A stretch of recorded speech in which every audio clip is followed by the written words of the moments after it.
Hablemos claro, Nicolás Lucar. La gente no confía, insisto, en este Congreso, y eso es lo que ha generado la crisis que se ha producido anoche, donde ha ocurrido algo tan paradójico como que un joven se mete al área restringida del Congreso y le revienta un puñetazo en la cara al congresista Burga de Acción Popular bajo los gritos de no a la corrupción. Ayer ha ocurrido un hecho que para, creo, la inmensa mayoría del país resultó sorprendente. Por una votación abrumadora, 105 votos a favor, 19 votos en contra y 4 abstenciones, el presidente Martín Vizcarra fue vacado por incapacidad moral.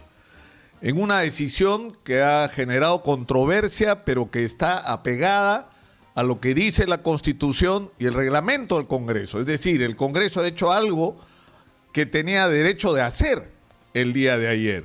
Es más, se puede agregar que los argumentos que se han usado pueden resultar razonables. Es decir, si tienes un presidente que está enfrentando cargos gravísimos que han provocado que la fiscal de la Nación considere que merece que se le abra investigación por estar implicado en el nombramiento irregular y en el intento de manipulación de las investigaciones y de la justicia en el caso de Richard Swing, si las fiscalías que ven del equipo especial Abajato, que ven los casos del Club de la Construcción y particularmente de Obrainsa y de ICSA, dos constructoras, parte de este club, consideran en sus investigaciones que el expresidente Martín Vizcarra estaba seriamente involucrado en hechos de corrupción y presumiblemente había recibido por lo menos 2.300.000 soles de comisiones ilegales. Digamos que eran argumentos como para sostener una discusión sobre la eventualidad o no de una vacancia.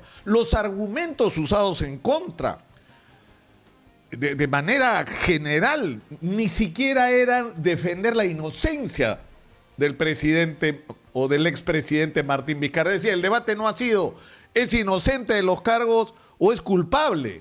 El debate es, ¿hay indicios suficientes de que podría estar involucrado en actos de corrupción? Pero la discusión es si conviene políticamente o no sacarlo de la presidencia de la República. Algunos decían no, otros decían sí, por consideraciones que no tienen que ver con la moral pública, tienen que ver con un sentido bastante particular de lo que es práctico en la política.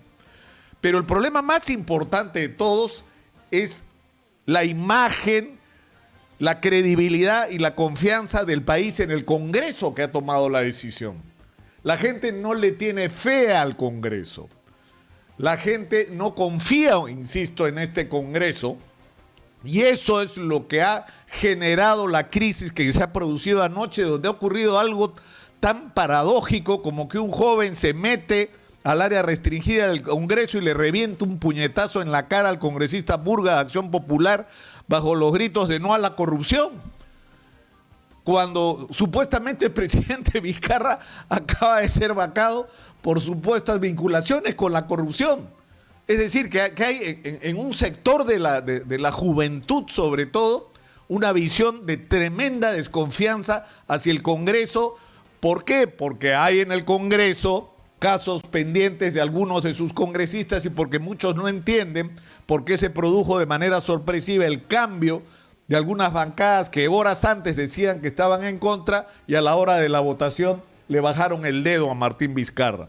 Sea como fuera, Martín Vizcarra ha aceptado esta decisión y va a tener que enfrentar personalmente la investigación de la fiscal de la Nación, ya no el 29 de julio. A partir del día de hoy, la fiscal de la Nación está habilitada para iniciar la investigación sobre el caso de Richard Swing en contra del presidente Vizcarra, que según la investigación avanzada hasta hoy fue el que lideró la operación de contratación y el que participó directamente en los intentos de desviación de esta información y de esta investigación y de ocultamiento de información. Y por supuesto va a seguir adelante en medio de una disputa la investigación del fiscal Germán Juárez Atoche, que tiene citado al presidente el día de mañana y que está habilitado ya, ahora sí, para pedir medidas de restricción severas como impedimento de salida del país e incluso prisiones preventivas si fuera el caso. Pero esos son los problemas que tiene Martín Vizcarra. Ahora, ¿qué nos hacemos con el país? Y hay 3 problemas fundamentales que hay que enfrentar. El primero de ellos es el de las elecciones. Nada ni nadie debe detener el cronograma electoral. Nosotros entrevistamos hace unos días a Piero Corbeto, jefe de la Oficina Nacional de Procesos Electorales, que dijo que los organismos electorales tienen no solo la obligación legal, sino el compromiso personal de quienes conducen estas instituciones, de que nada ni nadie pueda detener este proceso. Las fechas están fijadas y las fechas se van a cumplir y nadie va a poder impedir que esto ocurra. Además, nos ha dado la garantía de que con los mecanismos que se han establecido, por lo menos vamos a avanzar en la dirección de que no se produzca financiamiento ilegal e irregular de campañas electorales, que el proceso sea manejado con la mayor transparencia y que la OMPE cumpla la función para la que fue creada, garantizarnos elecciones transparentes. En segundo lugar, tenemos que enfrentar una pandemia, donde lamentablemente lo primero que hay que hacer es sincerar la información. En este momento ni siquiera sabemos cuánta gente ha muerto por la pandemia. ¿Por qué? Porque se nos ha dado información que no corresponde a lo que realmente está ocurriendo. No puede ser que la diferencia entre la gente que murió este año y el año anterior en relación a la gente que se declara formalmente como muerta por coronavirus es de 2-1. Es decir, que acá no han muerto 38 o 39 mil personas, han muerto probablemente más de 80.000. Entonces necesitamos saber qué es lo que realmente, cuál es el impacto real que la pandemia ha tenido sobre nosotros, porque lamentablemente no hemos hecho lo que teníamos que hacer. Se hizo una cuarentena severísima, una de las más severas del mundo, y nosotros, que somos el país 43 o 44 en población en el mundo, hemos terminado siendo el primero en muertos por millón de habitantes. Es decir, no ha sido un éxito la lucha contra la pandemia. La pandemia nos ha golpeado y nos ha derrotado, pese a los esfuerzos denodados de nuestros médicos que no han tenido acceso a todo lo que necesitaban, que en este momento están protestando por todo el país por la inestabilidad de sus regímenes laborales, por las condiciones en las que muchos de ellos siguen trabajando, por la precariedad de la infraestructura en la que tienen que hacer su chamba, por todo lo que falta hacer en relación de promoción del primer nivel o el nivel primario de atención que se ha aprobado este fin de semana con el desmadre que ha sido la campaña de vacunación en medio de una total desinformación donde la gente creía que estábamos amenazados por una epidemia de difteria y la gente salió corriendo como loca a vacunarse, cuando de lo que se trataba era de otra cosa, de una actualización de las vacunaciones que no se pudieron hacer por la cuarentena. Hay que, por lo tanto, ajustar las medidas con respecto a la lucha contra el coronavirus. Y una de las cosas que tiene que ocurrir es que se tiene que acabar la corrupción, porque de eso no se ha hablado claramente hasta ahora. Los procesos de compra para atender la emergencia han sido una ladronera en el Perú.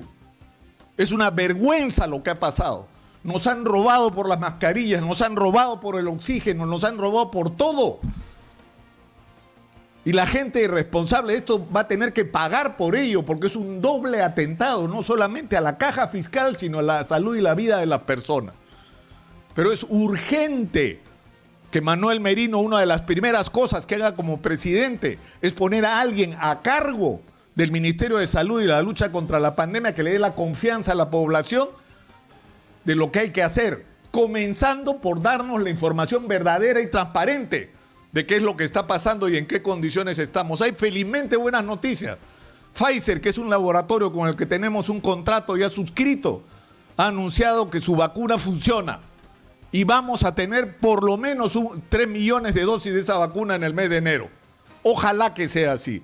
Pero en segundo lugar, uno de los problemas que más preocupa a la gente es el de la situación económica, donde también ha habido mensajes contradictorios entre lo que decía el gobierno del inicio de la recuperación económica y la vida real de las personas. La mitad de los peruanos la están pasando muy mal. No saben qué van a comer el día siguiente. Pasaron de la clase media a la pobreza de una manera abrupta porque tuvieron que cerrar su negocio, porque se quedaron sin chamba, porque los echaron de donde trabajaban, porque les aplicaron la suspensión perfecta o porque el nivel de consumo en el Perú bajó de una manera brutal.